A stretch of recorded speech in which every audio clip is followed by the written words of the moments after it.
Sa London naman, masaya nagkukwentuhan sila Amanda at ang ate Charlie niya. Nasa isang restaurant kasi sila ngayon at tinitit ka nila ang kanilang mga sarili dahil sa naging maayos ang pagmamodel ni Amanda at mukhang kukuhanin na nga talaga ito bilang model doon. Mukhang unti-unti mo nang matutupad ang pangarap mo na maging model Pero syempre, wag mo rin kakalimutan ang iyong pag-aaral. Nakangiti pa na sabi ni Charlene sa kanyang pinsan. Oo nga ate, syempre naman di ko rin pababayaan ang pag-aaral ko. Ang saya-saya pala ng ganito, no? Kahit medyo pagod, ayos lang. Ang sarap din pala i-treat ang iyong sarili gamit ang perang pinaghirapan mo. Nakangiti pa na sabi ni Amanda. Oo naman, ang sarap sa feeling, no? Kaya nga natuwa ako rito Kahit mag-isa lang ako narito, nag enjoy naman ako sa mga ginagawa ko. Tingnan mo naman, almost 3 years na akong narito mag-isa sa London. Sagot ni Charlene sa kanyang pinsan, nangiting-ngiti pa rin. Dahil galing nga sa mayamang pamilya si Amanda, talaga namang naibibigay ng mga magulang niya ang kanyang mga pangangailangan, kaya kahit nga hindi siya magtrabaho ay ayos lang naman. Pero ngayon nga, na sinubukan niya ng mag-model at kumikita na siya dahil doon, tuwang-tuwa nga siya dahil kumikita siya ng sarili niyang pera. Naku, sana ate maging kagaya mo ko. Sana magawa ko rin yung mga nagagawa mo na. Nakangiti pa na sagot ni Amanda. Oo naman, alam kong kayang-kaya mo yan, Amanda. Sagot ni Charlene. Pero teka, kamusta naman ang puso mo? Okay na ba yan? Naka-move on ka na ba kay Dimitri? Tanong pa ni Charlene kay Amanda. Nakwento na kasi ni Amanda sa pinsan niya ang tungkol kay Dimitri at ang tungkol sa nararamdaman niya para sa binata. Kaya alam nito na may pinagdadaanan nga siya bago siya pumunta ng London. Isang malalim na buntong hininga muna ang pinakawala ni Amanda, saka siya mapait na ngumiti sa ate Charlene niya. Siguro naman ate habang narito ako, unti-unti na rin akong makaka-move on kay Dimitri. Alam ko naman kasi na parang kapatid lamang ang turing niya sa akin at ang hirap umasa na masusuklian niya ng pagmamahal ang nararamdaman ko para sa kanya. Kaya nga kahit mahirap pumayag na lang talaga ako sa gusto ni mommy na dito na muna ako sa London Malungkot na sagot ni Amanda sa ate Charlene. Initian naman ni Charlene ang kanyang pinsan, sa kanya ito inakbayan. Alam kong kaya mo yan. Ikaw pa ba? Strong tayo, di ba? Hayaan mo dahil kung kayo talaga ni Dimitri ang nakatadhana para sa isa't isa ay kayo talaga. Siguro sa ngayon, pagtuunan nyo na lang muna ng pansin ang inyong mga sarili. Malay mo, pagbalik mo ng Pinas, mahal ka na niya. Nakangiti pang sabi ni Charmaine kay Amanda. Dahan-dahan nang tumango si Amanda, saka siya pilit na ngumiti sa ate Charlene niya. Ayoko na munang paasahin ang sarili ko, ate. Mas mabuti pa siguro kalimutan ko munang nararamdaman ko para kay Dimitri. Magpo-focus na lamang muna ako sa sarili ko dahil bata pa naman ako. Sagot ni Amanda sa ate Charlene niya. Well, ikaw ang bahala, Amanda. Buhay mo naman yan at narito lang naman ako para suportahan ka sa mga desisyon mo sa buhay. Sagot ni Charlene kay Amanda. Napapabuntong hininga na nga lamang si Amanda dahil sa totoo lang ang sakit-sakit para sa kanya na isipin na hindi kayang suklian ni Dimitri ang pagmamahal niya para dito. Pero kailangan nga niya kasing tanggapin ang katotohanan na siguro nga kapatid lang ang turing sa kanya ng binata.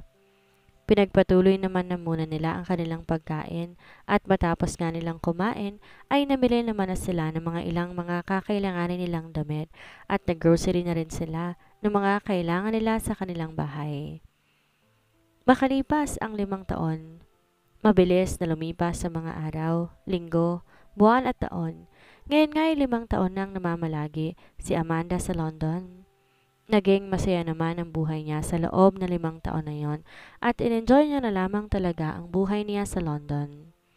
Sa nakalipas din na 5 taon, nakatapos na nga siya sa kanyang pag-aaral sa kursong nursing at masayang-masaya nga siya dahil kahit nahahati nga minsan ang kanyang oras, nagawa pa rin niya na pagsabayin ito, pati na rin ang kanyang pagmumodelo. Naging modelo na rin talaga si Amanda sa London ng isang sikat na brand ng mga damit. At meron pa nga na ibang brand na gusto siyang kunin, kaso hindi niya yon matanggap dahil sa kanyang pag-aaral. Sapat naman daw kasi sa kanya ang kinikita niya sa pagmamaneho at di na nga siya humihingi pa sa kanyang mga magulang ng kanyang allowance dahil malaki na rin talaga ang kanyang kinikita sa pagmamodelo niya. At isa pa rin sa dahilan niya, kaya hindi niya matanggap ang ibang offer sa kanya dahil gusto niya talaga na makapagtapos muli ng kanyang pag-aaral. Sa nakalipas ding 5 taon, paminsan-minsan, dinadalaw nga siya ng kanyang mga magulang doon at masayang masaya ang mga ito dahil sa kanyang success bilang modelo. Sa nakalipas din na 5 taon na iyon, pinilit talaga ni Amanda na makapag-move on na siya kay Dimitri. Nung una ay talagang nahihirapan nga siya dahil naalala niya talaga kasi ang mga panahon na masaya siya kapag kasama niya si Dimitri. Kaya naman pilit niyang inililin lang ang kanyang atensyon sa ibang bagay. At habang nasa London nga rin si Amanda ay nakilala nga niya si Zack. Si Zack ay isang Phil-Am pero mas lamang nga dito ang pagiging Pilipino niya dahil sa Pilipinas nga ito ay pinanganak at doon rin nagkaisip. At napunta nga lang din to sa London dahil sa kanyang ama at doon nga rin to nag-aral at sumubok ng magmodelo. Isa lang si Zack sa mga kasamahan ni Amanda sa pagmumodelo at mahigit 3 taon na nga rin ang kanilang relasyon na dalawa at kamakailan lamang ay inaya na nga ni Zack si Amanda na magpakasal at agad namang pumayag ang dalaga doon. Ngayon nga ay pabalik na ng bansa si Amanda upang ayusin nga ang kakailanganin nila sa kanilang kasal. Gusto kasi ni Amanda na sa Pilipinas ikasal dahil naroon pa ang lahat ng mahal niya sa buhay at ang isa pa, gusto niya rin kasing maranasan ang kanyang dream wedding. Ang gusto niya kasing kasal ay isang beach wedding kaya naman sa Pinas niya napili na gawin ito. Ate Charlene, paano ba yan? Mauna na ako sa'yo, umuwi ng Pinas ha? Sumunod ka sa akin dahil hindi pwedeng wala ka sa araw ng kasal ko. Sabi ni Amanda sa ate Charlene niya habang nasa loob nga sila ng sasakyan ni Charlene. Dahil ito ang maghahatid sa kanya sa airport. Mauuna na kasi si Amanda na bumalik ng bansa dahil may mga kailangan pang gawin si Zack sa London. Kaya naman susunod na nga lang din to sa kanya. Habang ang ate Charlene niya naman, uuwi na lamang ng Pinas kapag malapit na ang kasal niya. Aba, syempre naman, hindi pwede na wala ako doon. Ako yata ang maid of honor mo. Sagot ni Charlene kay Amanda. Grabe, naunahan mo pa talaga ako na mag-asawa. Samantalang mas matanda pa nga ako sa'yo eh. Naiiling pa na sabi ni Charlene. Bahagya namang natawa si Amanda sa kanyang pinsan dahil sa sinabi nito. Ate, masyado ka kasing pihikan. Oo, alam naman natin na maganda. Pero masyado ka kasing mapili sa lalaki. Ang dami-dami naman niligaw mo pero kahit isa, wala ka talagang sinagot sa kanila. Grabe ka ate. Naiiling naman na sagot ni Amanda sa pinsan niya. Bahagya namang natawa si Charlene dahil sa sinabi ni Amanda sa kanya dahil totoo lahat ng iyon. Di niya rin kasi maintindihan ang kanyang sarili dahil wala man lang siyang natitipuhan sa mga manliligaw niya doon. Oo na, maarte na ako. Nakairap na sagot ni Charlene kay Amanda kaya naman natawa na lang talaga si Amanda sa kanyang pinsan. Okay lang yan ate. Baka kasi on the way na rin ang Prince Charming mo na magpapatibok sa napakapihikan mong puso. Biro pa ni Amanda sa pinsan niya, kaya naman sinamaan na lang ng tingin ni Charlene si Amanda para tumigil na nga ito dahil nagsisimula na naman nga ito sa pang-asar nito sa kanya. Nang mapansin naman ni Amanda na masama na ang tingin ng ate Charlene niya sa kanya, bigla nga siyang tumigil sa kanyang pagtawa saka siya nag-peace sign dito. Naiiling na lamang talaga si Charlene sa pinsan niyang to dahil likas na talaga dito ang pagiging makulit. Agad na rin naman silang nakarating sa airport at agad na rin namang nagpaalam si Amanda sa ate Charlene niya. Maaga pa naman kaso excited na rin kasi talaga siya na makabalik ng bansa dahil 5 taon na din siyang nawala dito. Mag-iingat ka doon ha. Ipakamusta mo na lamang ako kila Tita Beatrice at Tito Liam, sabi ni Charlene kay Amanda. Sige ate, mag-iingat ka rin dito ha. Mamimiss kitang kasama ate, sagot naman ni Amanda. Tsaka niya niyakap ang ate Charlene niya na mahigpit dahil totoong namimiss niya nga ito. Dahil ito ang kasakasama niya sa London sa loob ng 5 taon at nasanay na nga siya sa presensya nito palagi. Bakit ganito na naman ang report ninyo? Ulitin niyo nga yan at ayusin niyo naman. Palagi na lang ganyan ang binibigay niyo sa akin na report. Bulyaw ni Dimitri sa isa sa kanyang mga empleyado. Opo sir, pasensya na po. Uulitin na lamang po namin. Kandautal naman na sagot ng empleyado ni Dimitri sa kanya at halata mo nga rito na sobra itong natatakot kay Dimitri. Dapat lang. Sige na, umalis ka na dito sa harapan ko. Sagot ni Dimitri, napasigaw pa rin. Dali-dali namang lumabas ng opisina ni Dimitri ang empleyado niya ngayon na halata mong natakot talaga kay Dimitri. Napapahilot na lamang talaga sa kanyang sentido si Dimitri dahil parang biglang sumakit iyon dahil sa report ng kanyang empleyado. 5 taon nang nakalilipas nang umalis nang walang paalam si Amanda sa kanya at sa loob na 5 taon na yon, naging madalas nga ang pagiging mainitin ng ulo ni Dimitri sa kanyang mga empleyado. Madalas din sinasagawa niya ang mga empleyado niya, kaya takot na takot ang mga ito na magkamali dahil konting pagkakamali mo lang na makita ni Dimitri, sisigawan ka talaga nito. Ang mas malala pa nga minsan, tinatanggal niya ang mga ito sa trabaho. Hindi kasi malaman ni Dimitri kung bakit siya nagkakaganito. Madalas kasi irritable talaga siya at mabilis magalit. Hindi naman siya dating ganito. Oo, dati may pagkamasungit siya pero hindi naman kagaya ngayon na naninigaw na talaga ng mga empleyado. Sakto naman, paglabas ng nasigawa na empleyado ni Dimitri ay dumating ang kuya Noah niya at nasundan pa nga ang tingin ni Noah nang lumabas na empleyado ni Dimitri dahil halata mo sa mukha nito na sobra tong natatakot. Pagtingin ni Noah sa kanyang bunsong kapatid, napapailing na lamang talaga siya dahil kita niya na naman na nakakunot ang noo nito habang nakapikit at tinihilot ang sentido nito. Mukhang sinigawan mo na naman yata ang empleyado mo sabi ni Noah kay Dimitri, saka siya naglakad palapit dito. Agad na upo sa upuan na nasa may harapan ng table ni Dimitri. Napamulat naman ng mata si Dimitri nang marinig niya ang boses ng kanyang kuya Noah at napaayos pa nga siya ng pagkakaupo. Kuya, nariyan ka pala. Napadalaw ka yata, may kailangan ka ba sa akin? Seryosong sabi ni Dimitri sa kuya Noah niya. Dinalaw lamang kita dito para kamustahin na rin. Nabalitaan ko kasi kila mommy na nagsusungit ka na naman daw sa mga empleyado mo. Sagot ni Noah habang seryoso niyang tinititigan ang kanyang kapatid. Napabuntong hininga naman si Dimitri, saka siya tumingin sa kuya Noah niya. Palagi na lamang kasing mali o hindi maganda ang kanilang mga report. Ang hirap kasing intindihin. Trabaho naman nila yon pero hindi nila inaayos ang kanilang mga trabaho. Sagot ni Dimitri sa kuya niya. Dahilan yon para sigawan mo sila? Mauubos sa mga empleyado mo rito, hindi mo ba napapansin? Palagi na lamang kayong hiring. Ang daming nagre-resign ng mga empleyado mo dahil natatakot na sa'yo, Dimitri. Panay sigaw ka na lang sa kanila kapag nagkakamali sila. Sagot ni Noah kay Dimitri. Nagyuko naman ang ulo niya sa Dimitri at di nga siya nakapagsalita dahil aminado naman talaga siya, sinisigawan niya ang mga empleyado niya. Bakit ka ba nagkakaganyan, Dimitri? May problema ka ba? Kung meron man, pwede mo namang sabihin sa akin. Malay mo, matulungan kita sa problema mong yan. Tanong ni Noah sa kanyang bunsong kapatid dahil kahit siya ay nagtataka na talaga sa ikinikilos ito. Palagi namang kinukumusta ni Noah si Dimitri dahil alam niya na bago pa lamang ito humawak ng kumpanya at bata pa rin kaya palagi niya itong pinupuntahan para tulungan kung meron man itong mga kailangan. Pero sa nakalipas kang 5 taon, naayos naman ng pamamalakad nito sa kumpanya. Kaso nga lang sa nakalipas na 5 taon na yon, naging problema nga nila kay Dimitri, palagi na lamang silang iniiwan ng mga empleyado nila dahil sa ugali ni Dimitri. Isang malalim na buntong hininga naman ang pinakawala ni Dimitri bago siya muling tumingin sa kuya Noah niya.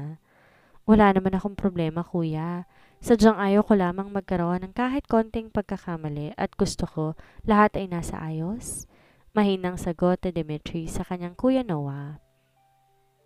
Dahan-dahan namang tumango si Noah dahil naiintindihan naman niya ang gustong mangyari ni Dimitri. Kaso hindi naman na rin tama ang pagsigaw-sigaw nito sa mga empleyado. Naiintindihan naman kita, Dimitri, dahil kahit ako nung bago pa lang ako, ayoko talaga na magkakamali. Pero di naman tama yung ginagawa mo na palagi mo na nga lamang silang sinisigawan. Sagot ni Noah kay Dimitri. Tandaan mo na dahil din syempre sa mga empleyado mo, kaya maayos ang kumpanya mo ngayon, kaya hindi mo sila dapat gaganyanin. Dagdag pa ni Noah. Sige kuya, tatandaan ko yan. Pipilitin ko ang sariling huwag manigaw ng mga empleyado. Sagot ni Dimitri sa kuya niya. Alam ko, Dimitri. At kahit hindi mo sabihin, may problema kang kinikimkim dyan. At ang problema mo na yun ay dapat na hindi mo dinadala sa trabaho mo. Kapag trabaho, trabaho lamang. Huwag mong dalhin ang personal na problema mo dito. Lutasin mo yan ang hindi nadadamay ang kumpanya. Huwag mong hintayin pa na maubos sa mga empleyado mo dahil baka yan pa ang makasira sa magandang imahe ng iniingatan mong kumpanya. Pangaral pa ni Noah sa kanyang bunsong kapatid dahil mali na talaga ito sa ginagawa nito sa mga empleyado niya. Oo kuya, pasensya ka na talaga. Nadala lamang din talaga ako sa init ng ulo ko, kaya ako nakakapanigaw ng mga empleyado. Sagot ni Dimitri sa kuya Noah niya. Nginitian naman na ni Noah si Dimitri at tumaasa nga siya na maaayos ito ang anumang problema nito ngayon para di na madamay pa ang mga empleyado nito. Oo nga pala, kaya rin ako pumunta dito dahil birthday ng mga pamangkin mo sa susunod na linggo. Hindi kita maaabutan sa mansyon kaya't sinadya na lamang kita dito sa iyong opisina para sabihin yon. Sa isang resort yon gaganapin at hindi pwedeng wala ka doon. Kaya ngayon pa lang, pa-cancel mo na lahat ng meeting mo sa araw na yon sa iyong sekretarya. Pag-iiba ni Noah sa kanilang usapan. Maglilimang taon na kasi ang kambal na anak ni Noah at Shirley at sa isang resort nga gaganapin ang birthday party ng kambal. Para na rin bonding nila dahil nga madalang na silang magkasama-sama ng kanyang mga kapatid dahil may kanya-kanya na silang mga business. Sige kuya, mabutit na sabi mo yan kaagad. Tamang-tama din yan dahilan para makapag-relax naman ako kahit papano dahil di na nga ako nakakapag-relax man lang. Siguro kapag nakapag-relax din ako, marinawan ang utak ko sa pinaggagawa ko. Sagot ni Dimitri sa kanyang kuya Noah. Bahagya namang natawa si Noah dahil sa huling sinabi ni Dimitri dahil napaka mainitin na nga ng ulo nito at mukhang kailangan na nga nitong mag-relax man lang. Mukhang kailangan mo nga talaga ng pahinga. Huwag ka masyadong tutok dyan sa trabaho mo.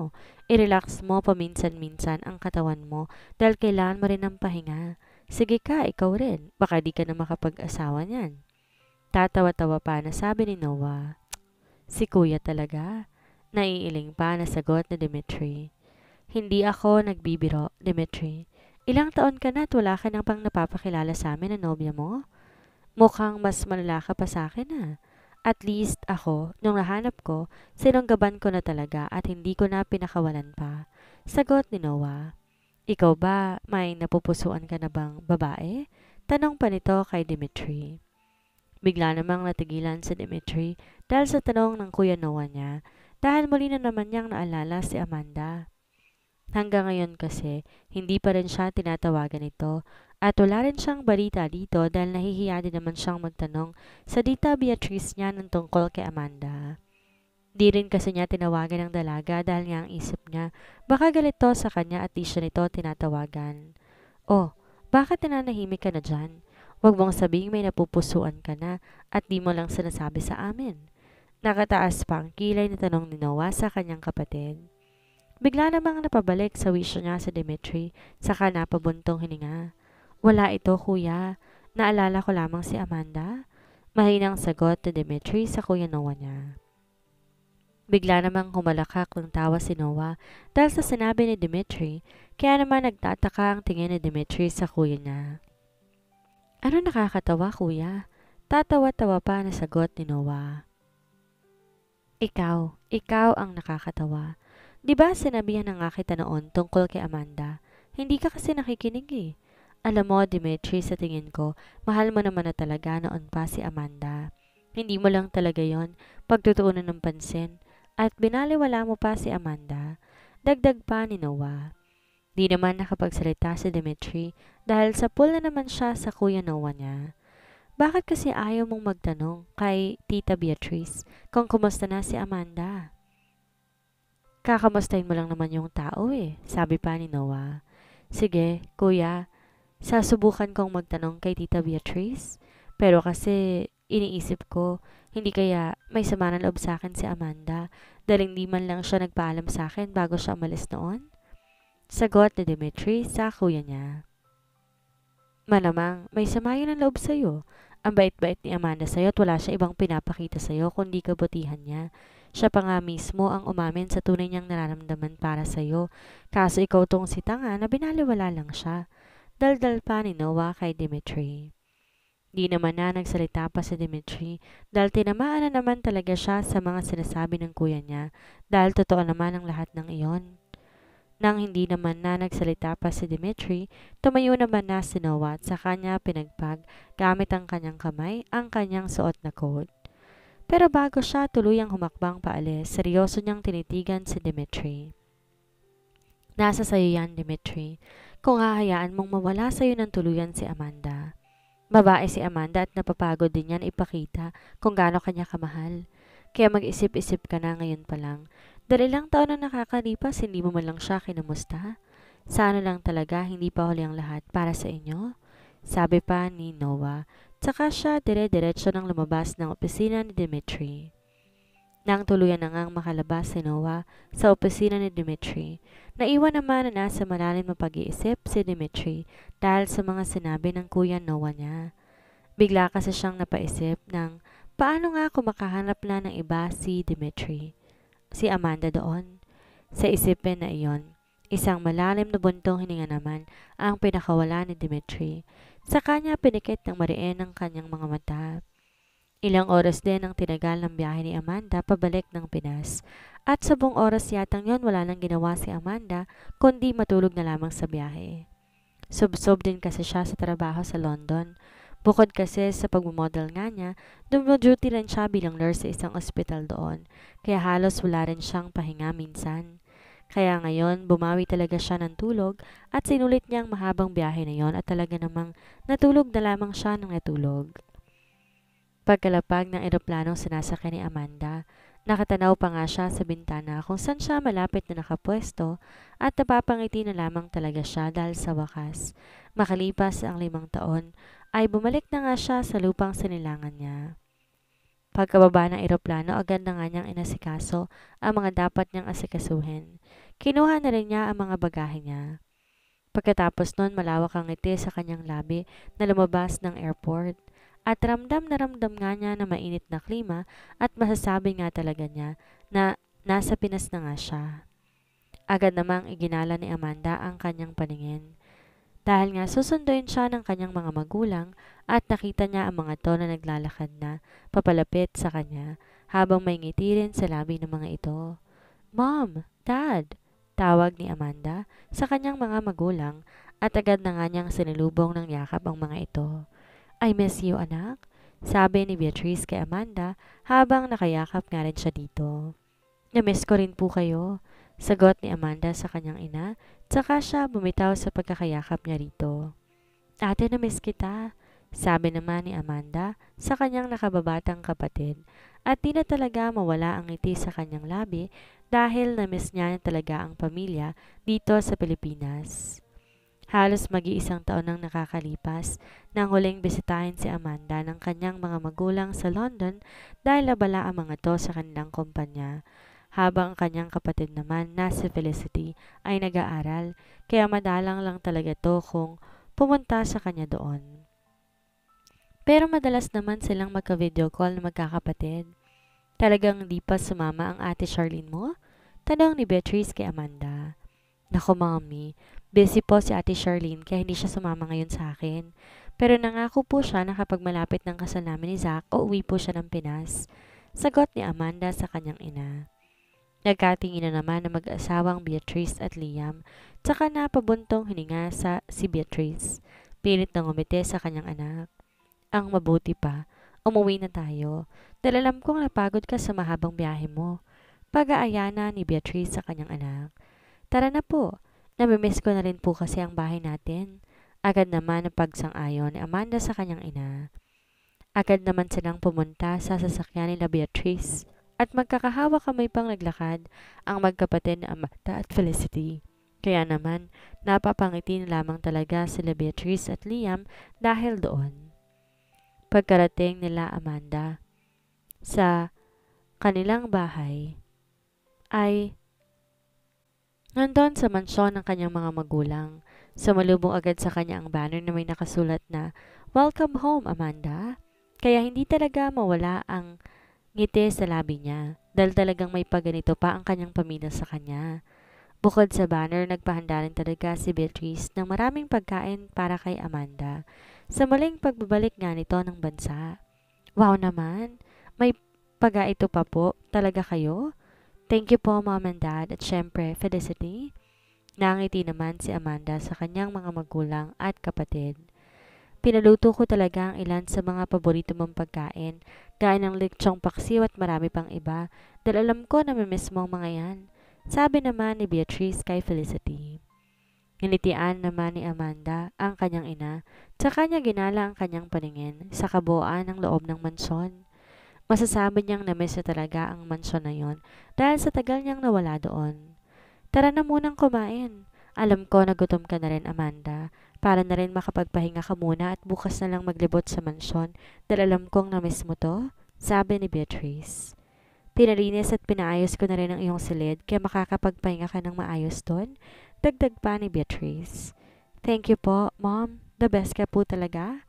Nakangiti namang sagot ni Amanda at parang bigla pa nga siyang na-excite na makitang muli ang dati niyang silid. Bigla namang tumikim si Liam. Excuse me. Paano naman ako?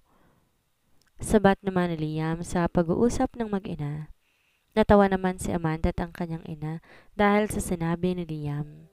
Agad namang lumapit si Amanda sa kanyang ama at agad niyakap ang kanyang ama. Siyempre, Dad, ikaw naman ang the best dad, sabi ni Amanda sa kanyang ama. Kaya naman, natawa na lang si Liam dahil doon. Sige na, binibiro lamang naman kita eh. Tara na munang kumain nang makapagpahinga ka na muna at sa susunod na lamang yung mga kakulitan mo na yan, sabi ni Liam, tsaka niya tinapik sa balikat si Amanda na nakayakap sa kanya. Agad na rin silang kumain at naparami pa ang kain ni Amanda dahil talagang namiss niya nga ang ganitong luto ng ulam dahil madalang ka lamang talagang makakita ng ganitong mga luto sa London.